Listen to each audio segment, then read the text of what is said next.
반갑습니다. 저는 남양주에 있는 예수 길벗교회 섬기고 있고요.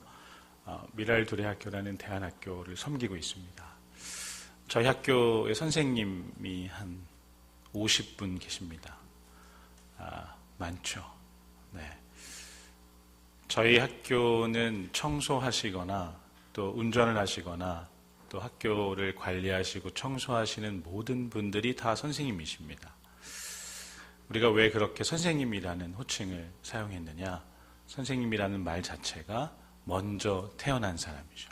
아이들보다 먼저 태어나서 하나님께서 인도하시는 은혜로운 삶을 먼저 산 사람들입니다. 그래서 우리 모두가 다 선생님으로 아이들을 사랑하고 섬기면서 그렇게 교육하고 있습니다. 사실 이 자리에 계신 분들도 주일학교 선생님도 계시지만 그렇지 아는 분도 계시겠죠. 그러나 우리 모두가 다 먼저 태어난 아이들에 비해서 그래서 선생님이라고 생각하고 우리 모두가 다 선생님이라고 생각하고 말씀 나누겠습니다. 40년을 함께 산 부부가 있었습니다. 여자분하고 상담을 했는데 40년을 살았는데 남편을 잘 모르겠다고 합니다. 안타깝죠. 40년을 사셨는데. 그런데 그 남편분도 저랑 상담을 하면서 40년을 살았는데 아내 되는 부인 되는 분을 잘 모르겠다고 이렇게 얘기합니다. 너무 안타까웠습니다. 더 안타까운 거는 그 여자분이 저희 어머니십니다. 그 남자분은 당연히 저희 아버님이신데 저는 40년 넘게 아버님, 어머님을 함께 뵈면서 두 분이 참 사이가 좋으시다 생각했습니다.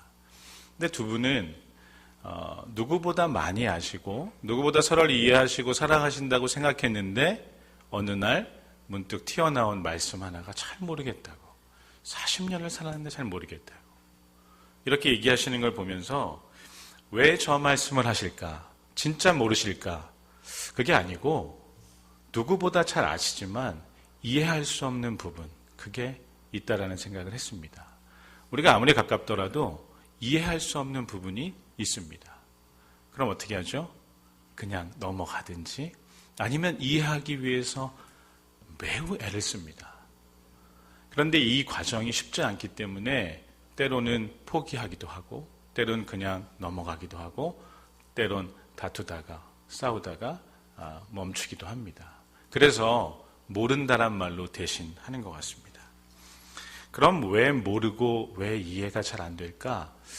기본적으로 우리가 너무 다르기 때문이다라는 생각을 하게 됩니다. 작년 말에 저희 집으로 취학 통지서가 왔습니다. 저희 아이가 이제 초등학교에 들어가게 됐습니다. 통지서를 받고 예비 모임 날짜가 있었는데 그 날짜에 보내지를 않았습니다. 동사무소에서 전화가 왔습니다.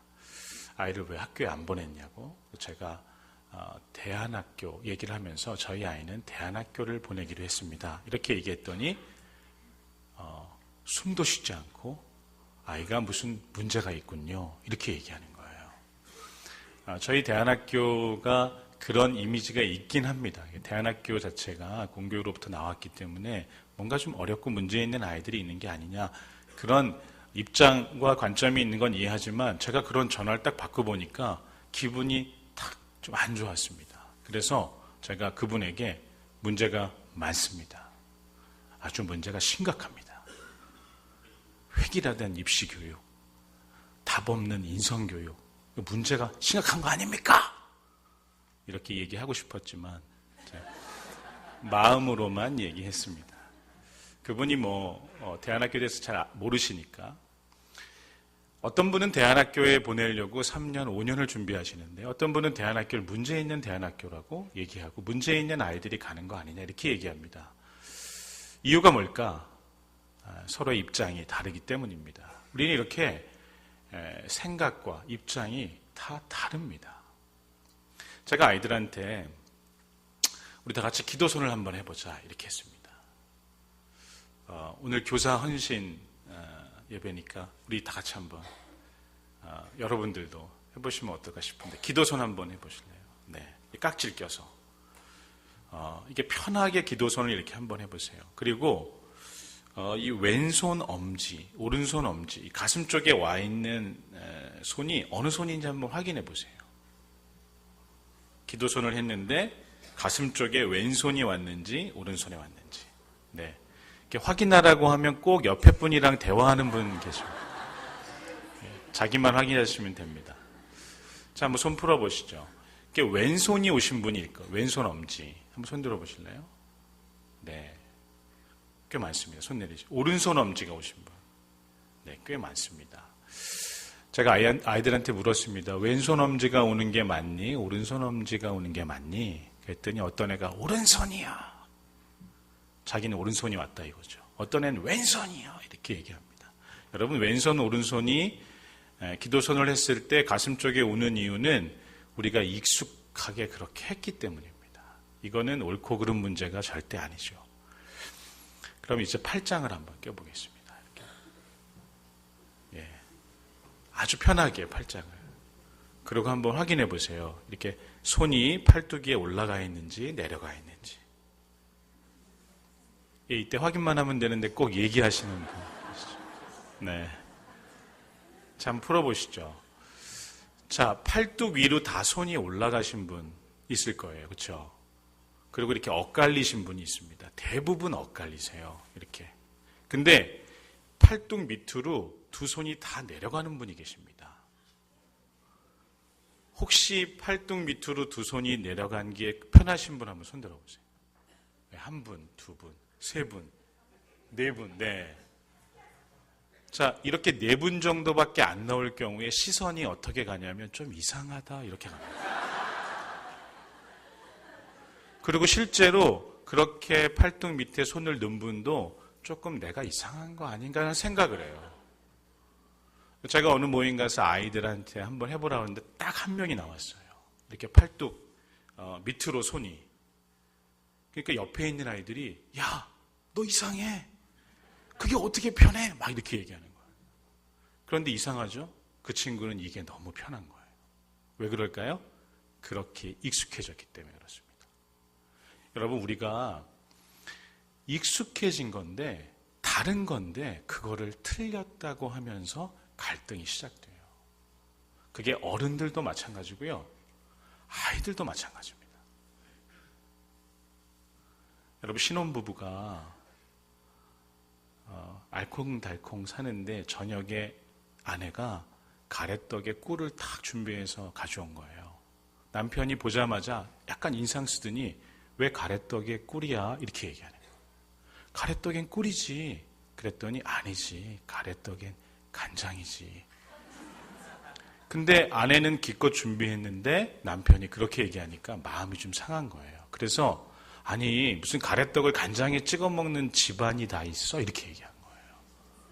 그랬더니 남편이 아니 그럼 가래떡을 꿀에 먹는 그런 되먹지 않은 집안이 있어? 이제 이렇게. 여러분, 실제 이게 싸움이 돼서 이혼까지. 이혼 법정에서 재판관이 하도 어이가 없으니까 두 사람을 불러놓고 여보세요. 가래떡엔 설탕입니다. 어느 게 맞느냐, 어느 게 옳으냐, 이 얘기 가지고 다툼은 그렇게 많지 않습니다. 사실 우리가 살아가다 보면 옳고 그름의 문제가 아니고 다른 거를 가지고 틀렸다고 하면서 문제가 생겨요. 여러분, 잠깐만 생각해봐도 내가 그 사람이랑 왜 다퉜을까? 다른 문제가 됐을 가능성이 매우 높습니다. 옳고 그름의 문제는 사실은 우리가 그렇게 힘들어하는 문제는 아닙니다. 여러분, 그러면 이렇게 왜 다른 문제가 우리한테 계속 부각이 될까요? 그거는 다름이 아니고 우리가 서로 너무나 다르기 때문입니다. 첫 번째는 타고난 게 다릅니다. 두 번째는 만들어지는 환경이 다릅니다. 놀랍게도 이 두 가지가 서로 아주 밀접하게 연결되어 있습니다. 제가 빠른 기질을 타고나면요, 일을 빨리빨리 해서 성취하는 경험을 합니다. 그러면 빠른 경험이 저에게 유익이 되는 거죠. 그러면 그 경험이 다시 기질을 강화시킵니다. 기질과 경험은 매우 밀접하게 나를 만들어 가거든요. 결국 이것을 관점이라고 합니다. 어느 사람마다 자기 관점이 있어요. 왜 그럴까? 타고난 기질이 있고 그 사람이 경험한 환경이 있습니다. 그것이 얽히고 얽혀서 나를 만들고 나의 관점, 세계관, 가치관을 만듭니다. 그러면 그 사람이 말하고 행동하는 게 나와 다를 수밖에 없죠. 타고난 기질이 다르고 경험, 환경이 달랐기 때문입니다. 이 다름을 인정하지 않는 데서 문제가 생기죠. 근데 다름을 인정하지 않는 건 누구냐면 바로 나입니다. 내 스스로가 다른 것을 틀렸다고 보거나 문제 있다고 보면서부터 문제는 시작되거든요. 그러니까 나의 문제죠. 내가 나를 얼마나 알고 있느냐가 중요합니다. 여러분, 사진을 찍을 때 초점 기능이 망가진 카메라가 있으면요, 사진이 다 뿌옇게 나옵니다. 보이는 것이 다 뿌옇게 나와요. 그러면 사진으로서 가치가 없어집니다. 뭘 고쳐야죠? 초점 기능을 고쳐야 됩니다. 안경 도수가 안 맞으면 다 뿌옇게 보입니다. 도수를 정확히 맞춰야 됩니다. 우리가 우리 자신을 희미하게 알고 있으면 사람들과 관계할 때 계속해서 갈등이 일어납니다. 또 반대로 나를 너무 분명하고 선명하게 고정시켜 놓으면 나와 다른 사람이 내 앞에 있을 때 부딪히게 되어 있습니다. 내가 누구인지, 내가 어떻게 반응하는지 선명하게 알고 다름을 인정할 수 있는 것, 이것이 내가 해야 될 일입니다.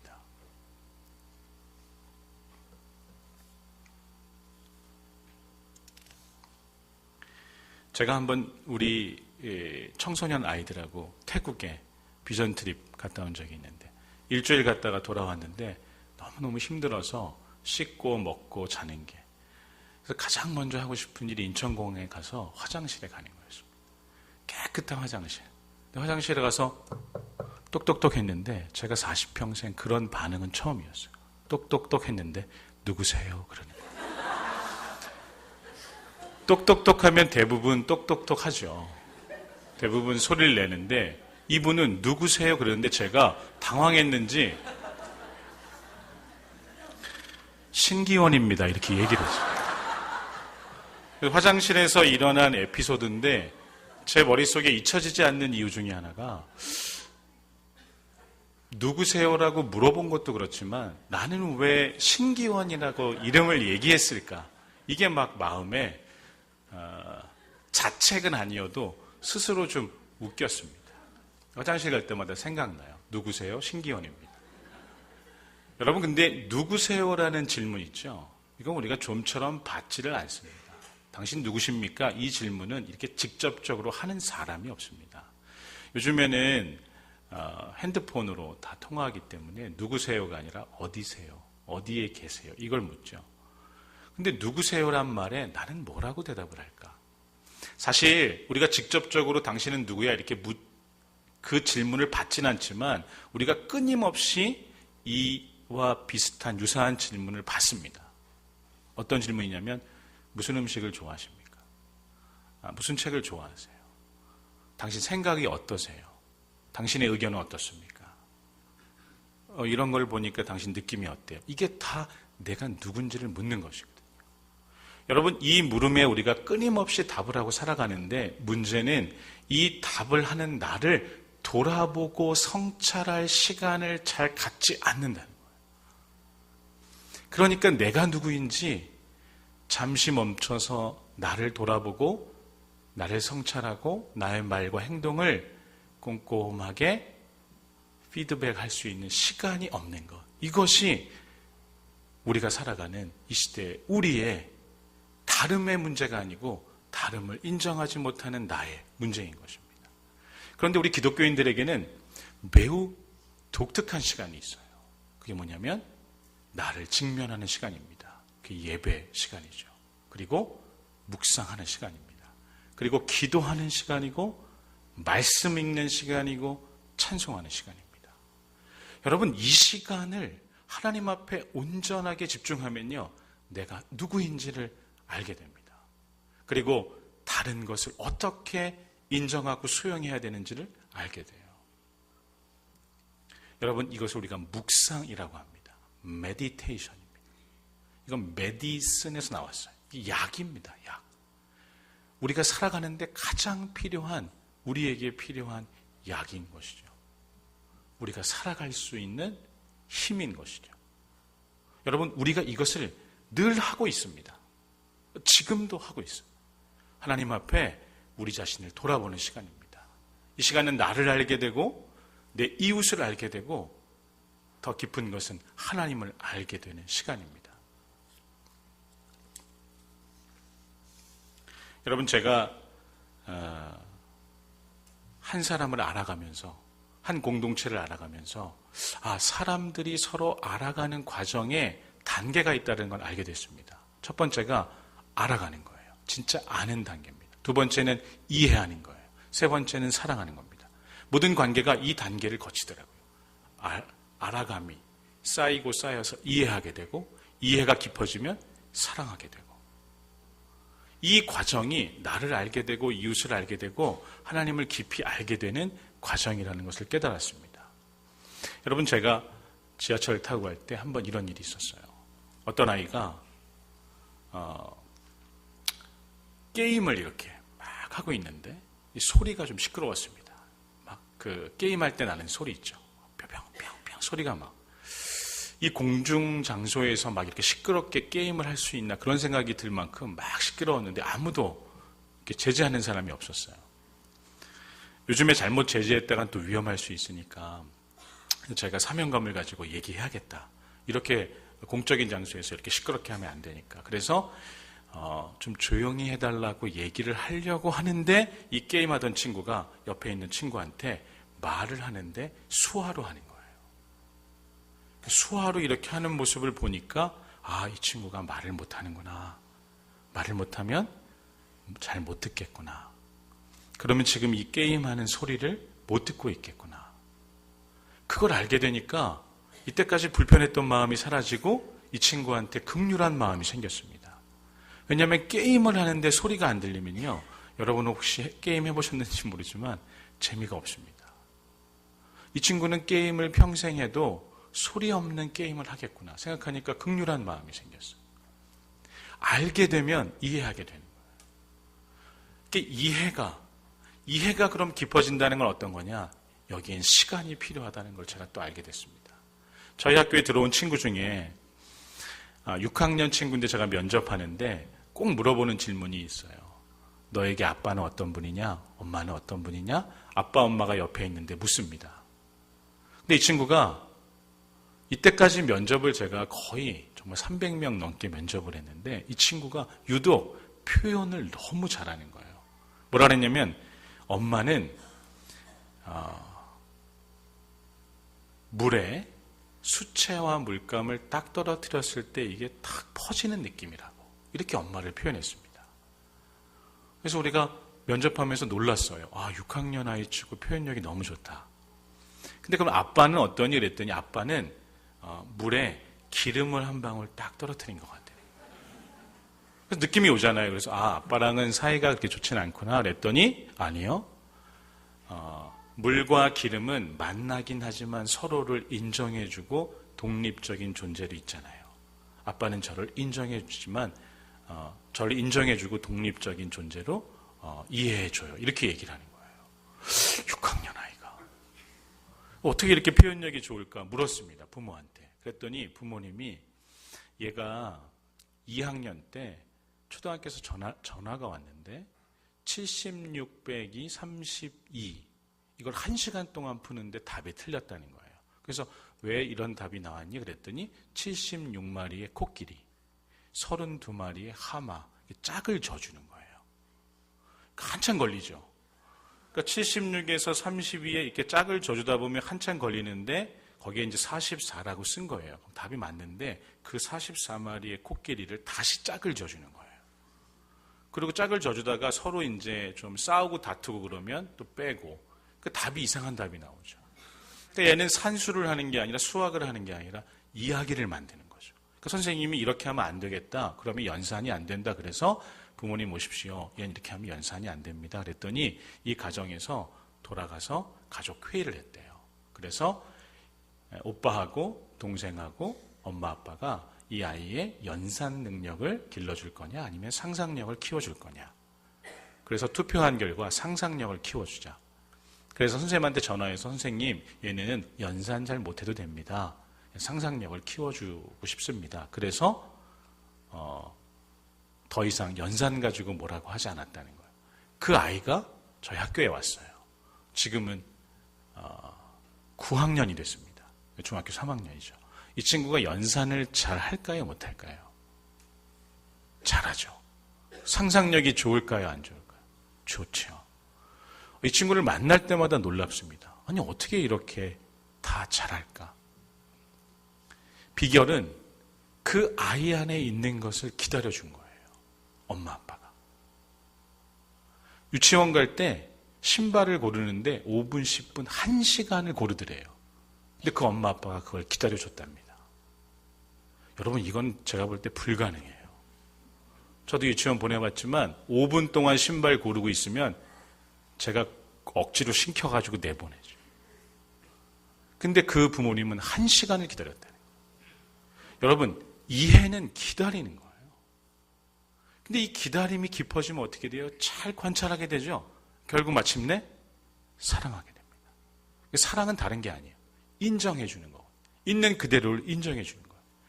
근데 제가 면접하면서 이 가정에게 놀란 건 진짜 마지막 장면입니다. 이 두 부부를 이제 면접을 하는데 아내가 대답을 해요. 질문에. 대답을 하는데 대부분 아내가 대답을 하면 남편은 어떻게 하고 있냐면 면접관을 보고 있습니다. 서로 앉아서 아내가 답을 하면 남편은 면접관을 보고 그냥 이야기를 듣는 거죠. 근데 이 남편은 정말 달랐어요. 아내를 보고 있는 거예요. 아내를 계속 보고 있어요. 그리고 아내가 질문에 답을 딱 끝내니까 갑자기 여보 딱 부르는 거예요. 그러더니 최고야. 딱 이렇게 얘기를 해요.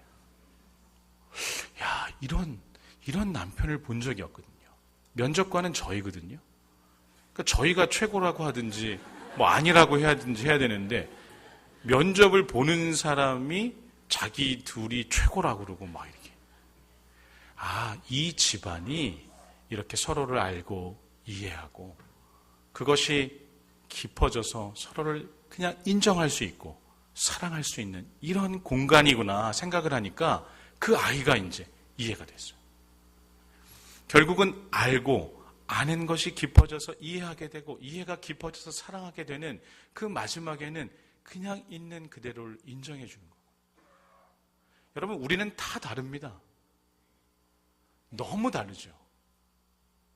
그래서 알미 필요해요. 그 알의 깊이가 필요해서 이해가 필요합니다. 그 이해의 깊이의 마지막인 사랑이 필요합니다. 이 과정을 우리가 계속 훈련하는 거예요. 묵상을 통해서.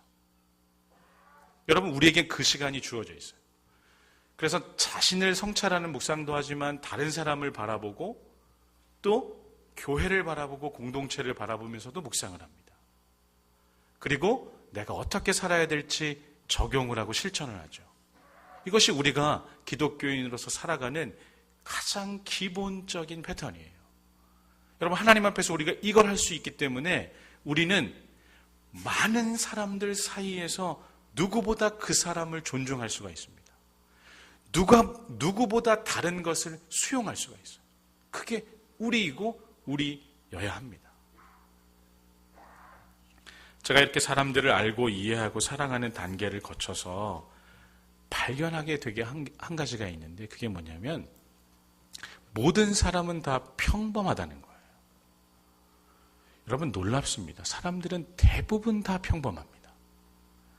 탁월한 사람은 거의 드물어요. 근데 우리 선생님들이나 우리 부모님들은 그 탁월한 한 사람이 되라고 얘기를 하는 거예요. 최고가 되라고 얘기를 하는 거예요. 그러니까 서로 피곤해지죠. 서로 힘들어집니다. 우리 대부분은 다 평범한 사람이에요. 그렇기 때문에 탁월한 능력을 가지도록 요구하는 것 자체가 부담이고 어려움입니다. 제가 인간관계 속에 공동체 속에 발견한 게 그거예요. 우린 모두 평범하다. 그런데 그 평범이 그냥 평범이 아닌 것을 깨달았습니다. 뭐냐면 평범이 그냥 평범함이 아니고 위대한 평범함이. 왜냐하면 우리가 갖고 있는 모든 재능은 다 조합인 걸 알게 됐어요. 이게 무슨 말이냐면 어떤 사람이 수영을 잘한다. 그래서 박태환처럼 잘한다. 이건 탁월한 능력입니다. 그런데 박태환처럼은 할 수 없어요. 그러나 수영을 잘해요. 그리고 노래도 조금 합니다. 그리고 친절해요. 그리고 글도 조금 씁니다. 이런 평범한 것들이 모여서 퍼즐처럼 하나의 조각을 맞추면 이게 유일한 평범함이 돼요. 그 대표적인 사람이 요즘에 뜨고 있는, 많이 떴죠. 강풀이라는 만화가가 있습니다. 우리 젊으신 분들은 혹시 아실 수 있어요. 이 만화가는 스스로 얘기하기에 자기는 만화를 잘 못 그린다고 얘기합니다. 만화가로서 열등감이 있대요. 근데 이 사람이 탁월한 거는 스토리텔링입니다. 이 글을 풀어나가는 게 탁월해요. 근데 아무리 스토리텔링이 탁월하다고 해도 전문 시나리오 작가보다는 못합니다. 그리고 이 사람의 또 특별한 점은 뭐냐면 되게 감성적인 대화예요. 근데 이 사람이 아무리 이것을 잘한다 그래도 시인만큼 잘 표현해내지 못합니다. 그러니까 이 사람은 그림 조금 그리고 스토리텔링 조금 잘하고 감성적인 언어를 잘 사용할 수 있고 이런 평범함들이 모여서 이 사람만의 위대한 평범함이 생기는 거예요. 근데 그게 그 사람뿐만이 아니라 우리 모두가 그렇다는 것입니다. 여러분 자신도 그렇고요. 우리 아이들도 그렇습니다. 평범한 것 같이 보이지만 그 평범한 것들이 하나, 둘, 셋 모여서 조화를 이룰 때 그 아이만의 위대한 평범함이 그 안에 있다는 걸 제가 발견했습니다. 제가 중학교 1학년 때부터 12학년 때까지 함께 주일학교에서 이렇게 만났던 제자가 있습니다. 어렸을 때부터 가난했어요. 그리고 빚쟁이들이 늘 찾아와서 두려움에 문을 잠가놓고 숨죽임에 있어야 되는 시간들이 많았습니다. 그래서 이 친구가 할 수 있는 건 집을 나가는 거였어요. 집 밖으로.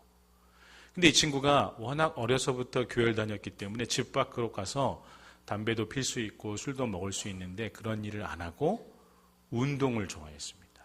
축구, 오로지 축구. 그냥 깜깜하실 때까지 축구. 그리고 노래를 좋아했어요. 그리고 춤도 좋아하고. 그래서 사실 노래하고 춤을 좋아하면 잘못 나갈 수 있는데 그 노래하고 춤을 어디서 췄냐면 교회에서 췄습니다. 교회에서 노래를 부르고. 교회 아이들하고 축구하고. 공부는 좀 못했는데 고등학교 때 꿈이 생겼어요. 내가 연기자가 되어야겠다. 그리고 대학을 시험 봤는데 계속 떨어졌습니다. 군대 갔어요. 군대 갔다가 제대해서 또 대학 도전했는데 다 떨어졌어요. 그래서 마침내 간 게 남양주에 있는 한 작은 학교입니다. 거기에 뮤지컬 학과를 갔어요. 거기서 나이가 많으니까 그래도 열심히 한 거죠. 근데 1학년 때 주연을 맡게 됐어요. 엘비스 프레슬리. 주연을 잘했습니다. 그래서 남양주 다산문화축제 때 창작 뮤지컬을 하는데 정약용 역을 맡게 됐어요. 그걸 또 잘했어요. 근데 그걸 본 한 사람이 전주문화축제에 이성계 역할을 맡겼어요. 그래서 이성계 역할을 잘했습니다. 그리고 졸업을 했어요. 근데 졸업을 할 때 친구 중에 한 명이 너 노래도 잘하고 또 연기도 좀 잘하니까 편입을 해봐라. 그래서 내가 무슨 편입이야 이렇게 했는데 편입 시험을 봤는데 동국대, 서울예대, 중앙대 다 붙은 거예요. 마침내 지금 중앙대에 들어가서 중앙대 3학년을 다니고 있습니다. 이 친구가 어렵고 힘든 시절을 보내면서 가난 그리고 빚쟁이들 사이에서 겪었어야 될 마음의 고통, 그것이 운동으로, 노래로, 그리고 연기로. 그래서 다른 아이들에게는 볼 수 없는 표정과 노래의 음색이 그 아이한테는 있는 거예요. 그게 인정을 받는 거예요. 그 아이가 뮤지컬 배우 누구처럼 아주 노래를 잘하거나 아주 연기를 잘하거나 특별하게 운동을 더 잘하는 것도 아닙니다. 그냥 그 아이가 경험한 그 시절에 한 켠 한 켠 쌓아온 평범함들이 그 아이를 지금 독특하게 만든 거예요. 여러분 제가 오늘 이렇게 왜 길게 이 얘기를 하냐면 바로 다윗 때문입니다. 오늘 우리가 아는 다윗은 뭐가 특별할까 생각하지만 사실 특별할 게 없습니다. 다윗은 그저 이세의 막내 아들이었어요. 양치기였습니다. 근데 양칠 때 누구나 양을 치지만 그냥 양치지 않고 돌팔매 연습을 많이 했어요. 그리고 양이 너무 소중해서 양을 지켜내려고 체력 단련을 많이 했습니다. 그리고 양을 즐겁게 해주려고 하프도 연주하고 노래도 했습니다. 그러던 어느 날 어린 나이에 전쟁터를 경험하게 됐는데 전쟁터 앞에서 소리가 들리는데 소리를 들어봤더니 이스라엘을 모욕하는 소리예요. 이스라엘 사람들이 다 그것을 듣고 있습니다. 아니, 이스라엘 하나님을 모욕하는 이 소리를 왜 듣지? 그러면서 사울 왕에게 가서 제가 싸우겠습니다. 할 수 있는 이 용기, 이게 다윗이에요. 이게 평범한 것 같지만 다윗의 재능입니다. 그렇게 얘기하니까 사울 왕이 너는 좀 안 되겠다 하지만 그 의지를 보고 옷을 줍니다. 갑옷을 주고 노투구를 주고 칼을 주고 입어보더니 안 맞아요. 왕이 주는 거니까 거부할 수 없을 것 같은데 바로 벗고 거절합니다. 내게 맞는 것은 이것이 아닙니다. 왕을 거절할 수 있는 용기, 이게 다윗의 평범하지만 특별한 재능이에요. 그리고 돌을 고릅니다. 돌을 고르는데 그냥 돌을 안 고르고 매끄러운 돌 5개를 골라요. 여러분, 매끄러운 돌은 어떤 돌입니까?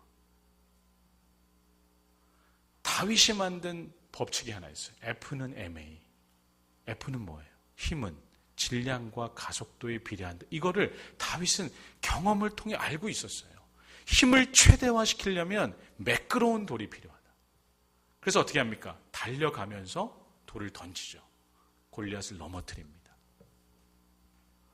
여러분, 이 한 장면 안에 다윗은 그렇게 특별할 것이 없는 것처럼 보이지만 사실 그 평범할 것 같은 것들이 다윗을 다윗되게 한 거예요. 그리고 마지막에 다윗이 뭐라고 외치냐면 너는 칼과 창과 단창으로 내게 나오지만 나는 만군의 여호와의 이름으로 내게 간다. 이렇게 얘기합니다. 다윗의 평범하지만 탁월한 것, 바로 하나님의 이름을 적재적소에 부르는 겁니다.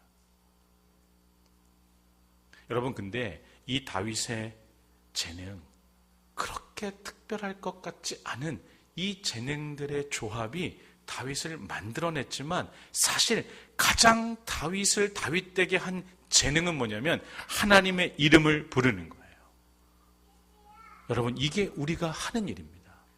근데 다윗은 시편 18편에 하나님의 이름을, 시편 18편이 아니죠. 시편 전체를 통해 하나님의 이름을 부르는데 시편 18편에는 너무나 멋있게 부릅니다. 여호와는 나의 반석이십니다.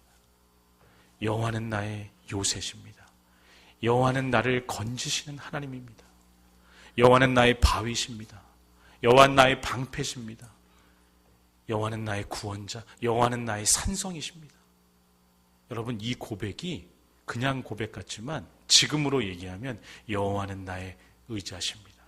여호와는 나의 안경이십니다. 여호와는 나의 마이크이십니다. 다윗의 눈에 보이는 모든 것에 하나님의 임재를 구하는 기도를 하는 거예요. 다윗은 눈에 보이는 모든 것에 하나님이 임재한다는 걸 알고 있었어요. 눈에 보이는 바위, 눈에 보이는 요새, 눈에 보이는 반석, 방패에 하나님이 계속해서 임재하셔서 자기를 도운다는 걸 알고 있기 때문에 계속 하나님의 이름을 부릅니다. 여러분, 이게 다윗의 능력입니다. 평범할 것 같지만 하나님의 이름을 매일매일 부르는 사람. 하나님은 그 사람을 통해 일하시는 거죠. 베드로도 그렇게 다혈질이었고 12제자 중에 성경을 보면 11제자가 한 말보다 베드로가 한 말이 훨씬 많습니다. 그렇게 말이 앞섰던 베드로지만 그가 예수 그리스도께서 승천하신 이후에 이제 초대교회의 수장이 돼서 성전 미문 앞에서 고백한 그 말 한마디, 여러분 기억하시죠? 내게 은과 금은 없지만 내게 있는 것, 은과 금이 왜 없겠어요? 가지고 있는 것이 왜 없겠어요? 그러나 베드로에게는 내게 있어 가장 소중한 것은 뭐냐면 나사렛 예수 그리스도의 이름이었던 거예요. 사도 바울도 마찬가지입니다. 모든 것들을 배설물로 여기는데 유독 한 가지 버릴 수 없는 내게 가장 귀한 것, 그것은 예수 그리스도라. 이게 사도 바울의 고백입니다.